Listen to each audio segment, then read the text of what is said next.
Now, on 105.9 FM and streaming worldwide on the WMAL app, O'Connor and Company.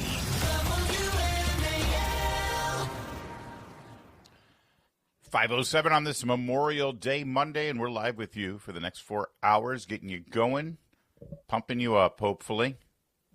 Doing our best, at least. It's O'Connor and Company. Coming up at 6:35, Rear Admiral Jim McNeil. He is an instructor at the Naval Academy, and he's got a brand new book out. We'll talk about Memorial Day and the formation of young men and women as officers in our military, as we saw J.D. Vance give the commencement address at the commissioning ceremonies at the Naval Academy on Friday, and then President Trump doing the same up at West Point on Saturday. 7:05 will bring us Joe DeGeneva for his regular Monday appointment. At 7:35, Bill D'Agostino, Senior Research Analyst at the Media Research Center. They've got a brand new study out on how the media covered the shooting of the two Israeli embassy employees. I think it's fair to say we covered that story more than the networks did. And then at 8:05, our friend Emily Dominich, she's got her annual traditional mission for the Travis Manion Foundation at Arlington. And we'll discuss that on this Memorial Day. A huge thank you to all of the families whose loved ones have fallen over the years protecting our nation. We are grateful to you on this Memorial Day, and we love to keep them in our hearts all the time, but it's good to have a special day set aside for it. I'm Larry O'Connor alongside Julie Gunlock. Good morning, Julie. Good morning. How are you? How was your weekend, this Memorial Day weekend? Although for many people it's still going, but we are working, of course. Yes. Well, we're working the early morning shift, but the rest of the day will be spent barbecuing. That's still work. Okay. I know.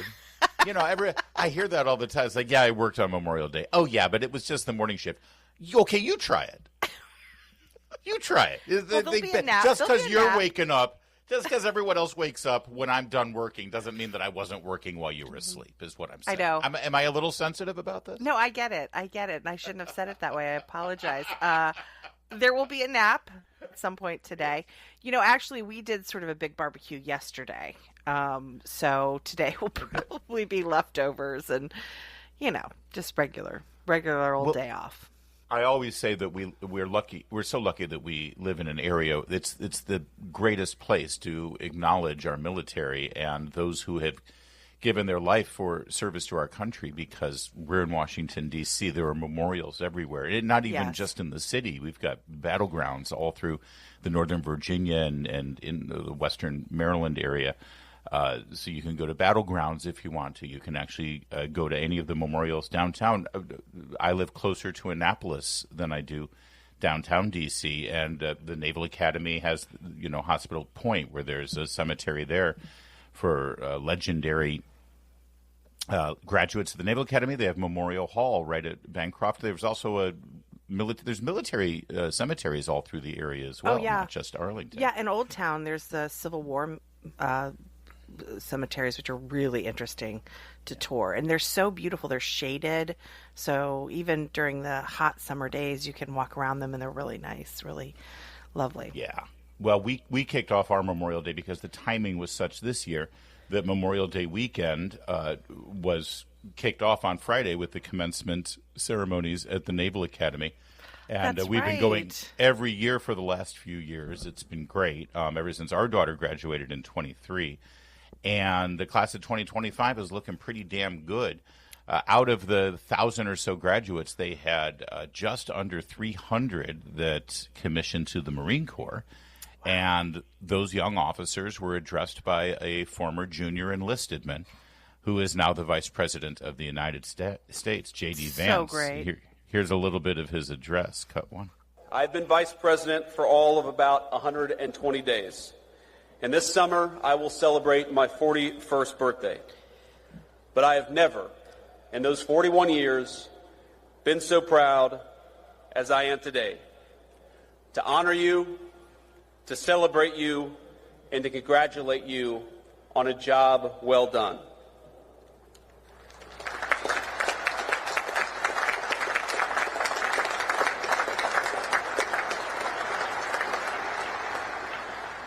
Now, I'm sure some of you share my politics and some of you don't. But I know today I speak for a grateful nation when I say we are rooting for you. Naval Academy Class of 25, we are proud of you, and we depend on you. Congratulations, Godspeed, and do great work. That was the end of his speech, and I'll tell you this, Julie, and again, this is a unscientific measurement of the enthusiasm for J.D. Vance, but this is my third year in a row at the commencement address. Yeah. 3 years ago, class of 23, our daughter was graduating. We were there bright and early, so it's hard for me to measure the parking lot attendance necessarily. But the crowd looked around the same as it did last year. All right, and last year.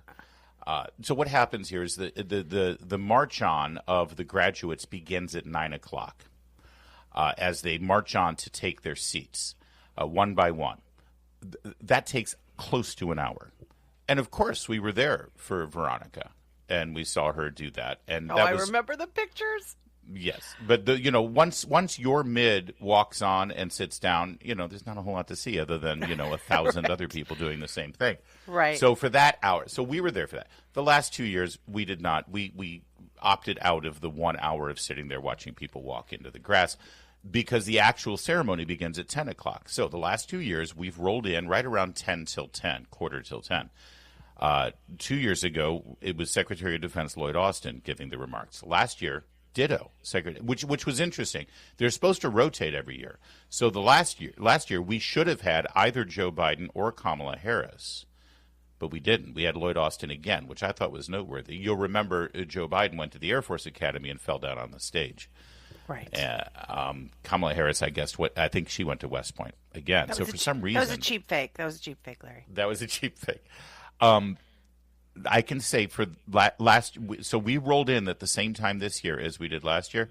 The parking lot was overflowing this year compared to last year when we got in. And when we got up, there were still some empty. You understand, this is a football stadium.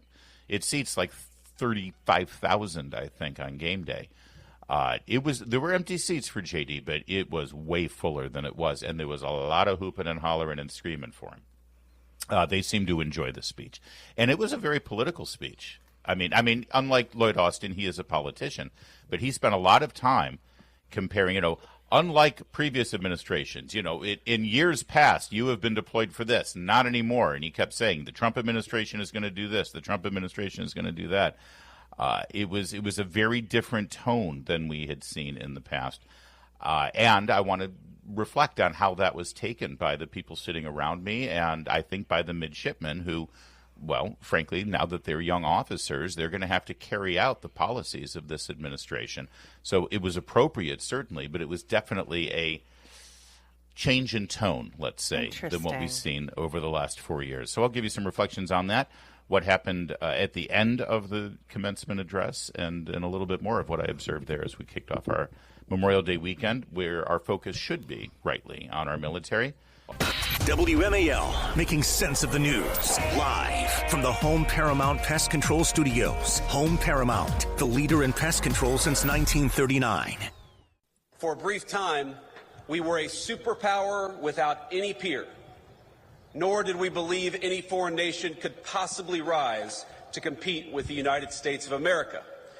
And so our leaders traded hard power for soft power. We stopped making things, everything from cars to computers to the weapons of war, like the ships that guard our waters and the weapons that you will use in the future. Why did we do that? Well, too many of us believed that economic integration would naturally lead to peace by making countries like the People's Republic of China more like the United States.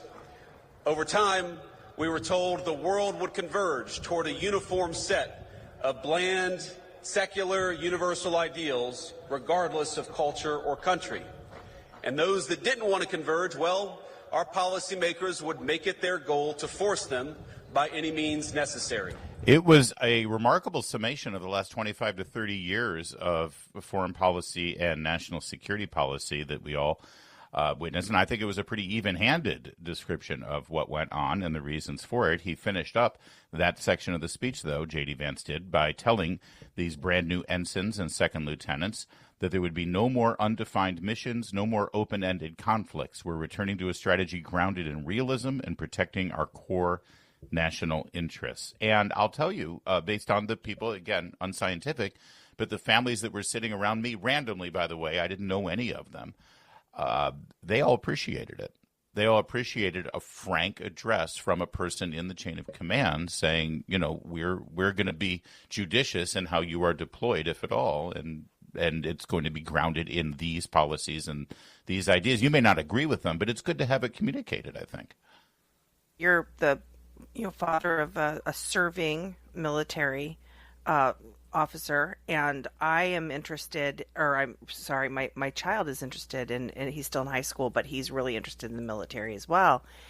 And so from parents who are either just starting this journey or, have a child who is interested, I mean, during those Lloyd Austin years and during the Biden administration, and even like way back to the Obama administration, I was really worried about my child because my son has shown interest in the military from birth, and it worried me. And to hear this as someone who, my child will likely go into the military, and to hear that kind of commitment to really to the soldiers, to not get involved in these sort of unnecessary battles and wars is really encouraging. I'm now very excited about my child joining the military. Always was excited about that possibility, but this is reassuring. Well, and if he decides to go to the Naval Academy, he knows that Uncle Larry will look out for him. Right? Yes, of course. Then towards the end of the speech, so two things that are noteworthy here. J.D. Vance gave this speech, and then I have to be honest, and everybody expects me to, where I stand on things, my opinion, and I'm a big fan of J.D. Vance. But I got to be real. Everyone said, oh, look, he stayed and shook hands with all 1,048 of the graduates. That's great. I got to be honest. Lloyd Austin did the same thing last year and the year before, and we were impressed with that. By the way, I got to say it, Joe Biden, the day he fell over at the Air Force Academy, Joe Biden also stood there and shook everybody's hand. This has sort of become the standard. K.T. McFarland tells the story of Reagan when he went to the Naval Academy for his first commencement address. And it was so the first 100 who graduate, they graduate based on their rank in the class, and they get to walk the stage, and they make a big deal of the top 100. And then after that, every company gets up and they walk the stage in order of their company. And oftentimes, whoever the visiting dignitary is, whether it's SecDef or vice president or president, they shake the hands of the top 100, and then they're given the option to sit down, and because it's a lot. It is a lot. Yeah. And they said to Reagan, okay, Mr. President, you can come sit here. And he goes, no, I'm going to stand here and shake everybody's hands. And ever since then, that's sort of been the measure. I don't know a POTUS or vice president who hasn't done that. So I got to say, it is cool that J.D. Vance did that, but it's not remarkable and unprecedented by any stretch of the imagination. Interesting. I can't get over that. Can I just mention something really quick? I can't get over that he's 41. Yeah.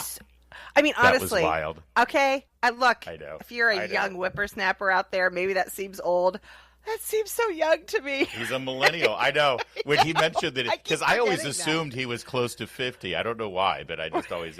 And when he mentioned that he was 41, I looked at Meredith, who is close to that age as well.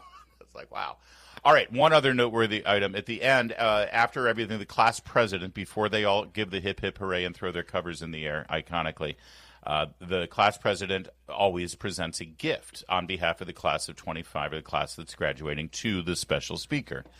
And it's usually a piece of Navy spirit gear. And for the last 2 years, it was either a football jersey or, a shirt of some sort that the mids wear around campus. And it was offered to Lloyd Austin, who was a graduate of West Point. And for the last 2 years, he held it up and everybody would cheer. And then they would all yell, put it on, and he would never put it on. Understandably. Somewhat. He could have put it on real fast just for the photo op and then taken it off. Well, let me tell you, Vance got a jacket a very cool yeah. blue and gold, Naval Academy that only the midshipmen get. It's very special. It's not like anyone can walk to the store and buy it. And he held it up, and everyone was like cheering. He's a Marine, right? And he was like sort of playing it up. Should I wear it? Should I put it on? And they were all screaming. And he put it on, and they all went nuts. It was a great photo. And then, Julie, he kept it on the rest of the day. He never took it off. I'm glad it was cool out. He never took it off. It was hilarious. That's so cute. He seemed to be having a really good time. You did have a beautiful weekend. Gosh, it was a beautiful weekend. It was a beautiful weekend in Annapolis for all of these events. And our friend Rob O'Donnell, of course. NYPD officer from 9/11. He's often a guest on the show. He now has a radio show of his own. His youngest graduated. Oh, my gosh. Congratulations to Madison him. O'Donnell. Congrats to Madison O'Donnell. She's now a Marine Corps officer, and she's planning on being a pilot. She's going to fly jets for the Marines. Wow. Very, very cool for Rob, and that's his youngest, so he's done now. Coming up, we've got Admiral James O'Neill, who he's a retired Rear Admiral. He works at the Naval Academy as a mentor and works with the Sprint football team. He's got a brand new book out that is perfectly appropriate for our warriors and their families this Memorial Day. We'll get to that conversation at 6:35. Right now it's 5:24. Coming up, the Democrats continue to lie about Medicaid cuts, and it's a real problem. And, of course, who was there to help? Jake Tapper. We'll tell you about it. Keep it here. It's 5:30. WMAL-FM, Woodbridge, Washington, a Cumulus media station. Making sense of the news. News Talk 105.9. WMAL. News now. Now, on 105.9 FM and streaming worldwide on the WMAL app. O'Connor and Company. It's 5:37. Thank you for tuning in here on this Memorial Day. We're happy to be live for you as you prepare for your day. And I hope that you've carved out some time today to honor our fallen, honor our service members and their families. Also, a big parade downtown today, Julie Gunlock, with Gene Simmons. I know. Going to make the trek across the Potomac? I think we are going to go. Yeah, I think we're going to go. It should be fun. 20th anniversary parade. I've never been to a parade in Washington, by the way, but then you get teenage boys, and they're like, let's go, so you have to do it. That's awesome. Coming up at 6:35, we'll speak with Rear Admiral James McNeil on this Memorial Day. 7:05 brings us Joe DeGeneva. 7:35, Bill D'Agostino from Media Research Center. 8:05, Emily Dominich. She's, again, partnering with Travis Manion Foundation, planting an American flag and taking pictures at every single headstone at Arlington for people who can't make it here. She will post a picture of that headstone. That's a great thing that she started to do during COVID. Also, Julie, a little later we're going to talk about the Democrats. I'm very worried that Democrats finally getting some footing here, figuring it out politically. They're spending $20 million on a research project to figure out how men think and how men talk. Oh, dear. $20 million. So we're in trouble now. So when Democrats are not trying to figure out how men talk, to figure, and maybe they should start by not, saying that men are the root of all evil in the society and toxic when they act masculine. Yeah, or maybe stop, relying on women that are pretending to be men. That's the other to guide thing, them. yeah. You could try that. The only men they really celebrate are the ones who dress up in dresses and pretend to be women and violate women's spaces. Yeah. Yes. When they're not doing things like that, they're also lying about the reconciliation package. They've been spending a lot of time saying that there are billions of dollars in Medicaid cuts and it's going to leave people without any health care. These are lies, of course. The budget for Medicaid is going down, but it's going down because billions of dollars have been spent on illegal immigrants in the state of California. I know this because Gavin Newsom has been bragging about it.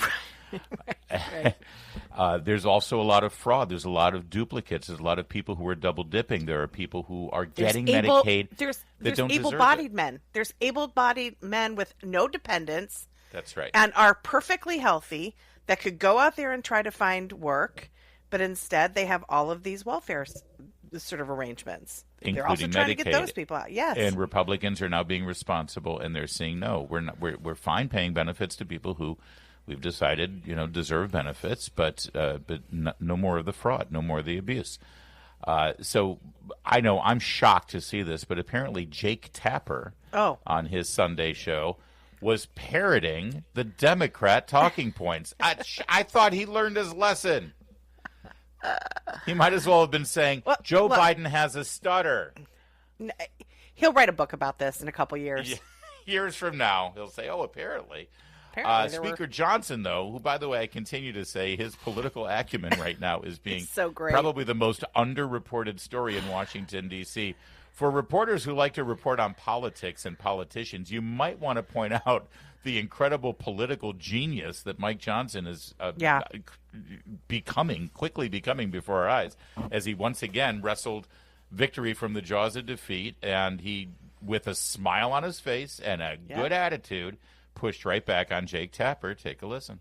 We are not cutting Medicaid in this package. There's a lot of misinformation out there about this, Jake. The numbers of Americans who are affected are those that are entwined in our work to eliminate fraud, waste, and abuse. And what do I mean by that? You got more than 1.4 million illegal aliens on Medicaid. Medicaid is not intended for non-U.S. citizens. It's intended for the most vulnerable populations of Americans, which is pregnant women and young single mothers, the disabled, the elderly. They are protected in what we're doing because we're preserving the resources for those who need it most. You're talking about 4.8 million able-bodied workers, young men, for example, who are on Medicaid and not working. They are choosing not to work when they can. That is called fraud. They are cheating the system. When you root out those kinds of abuses, you save the resources that are so desperately needed by the people who deserve it and need it most. That's what we're doing, and that's why this is the morality of what we're doing here is precisely right, and it comports with all the public opinion polls. When people ask whether young men, for example, who are able-bodied and have no dependents should be working, everybody says yes. And that's what our package does. So these estimates that you're hearing are accurate, but it's dealing with those numbers of people in the population, and that's going to make preserve the program and strengthen it for those who need it most. There's a little bit more on this, including a showdown with Margaret Brennan, who continues to clown herself. But I got to tell you, I love that language that he used, that there's a moral component, the morality. It is immoral for someone who is able-bodied to benefit on a federal program paid for by the rest of us for money that was set aside for people who could not fend for themselves. That is immoral, if not illegal, and I'm glad this budget reflects that morality. I am so glad that you brought that up because that is somehow a forgotten concept. That but look, I'm not surprised at all. When you look at what DOGE has done and all the fraud, waste, and abuse and overlap and duplicative programs and duplicative payments and fraudulent payments that they have found and the grift that they have found, mainly Democrats passing things through to their friends, and the Democrats object to it. I mean, in Northern Virginia and all around the sort of D.C. region, you've got these yard signs now that like, I stand with federal workers. I mean, can you imagine that you actually put a yard sign in your yard that says like, I love waste? Because essentially that's what it is. It's like, I hate DOGE. I love waste. I love all this grift. And so I'm not at all surprised the Democrats have in this posture, of course, with the help of Margaret and Jake and all those people, they're going to push this. Not surprised at all, but it is good that we're turning that conversation to a morality conversation. This is just flat wrong. It is immoral for able-bodied Americans to spend money, to have money taken from their paychecks to pay for people who can fend for themselves and who are exploiting our system. More from Speaker Johnson with Margaret Brennan on Face the Nation, and also Dr. Oz, who's in charge of implementing the Medicaid program for HHS. He was very good as well on Fox News. You'll hear from him in a moment. It's 5:44. WMAL, making sense of social media because big tech can't be trusted. Download the WMAL app to stream us for free. And now we don't have enough, for example, mental health providers in rural parts of this country. There's much we can do as a country. It's a shared responsibility. We have to do it together. But the buck stops here. We've got to clean up the system. We're not paying $200 million for housekeeping anymore a year. We're not going to pay for illegal immigrants in states that are submitting those claims. Why should people living in Mississippi or Texas or Florida be paying for illegal immigrants getting health care in California. Yeah. As a nation, we need to be aligned to make this work. Oz, who's in charge of implementing the Social Security Medicare system, Medicaid systems, CMS administrator is his title on Fox News, and he makes a good point. Why should people living in Mississippi or Texas or Florida be paying for illegal immigrants getting health care in California? That's exactly how this goes.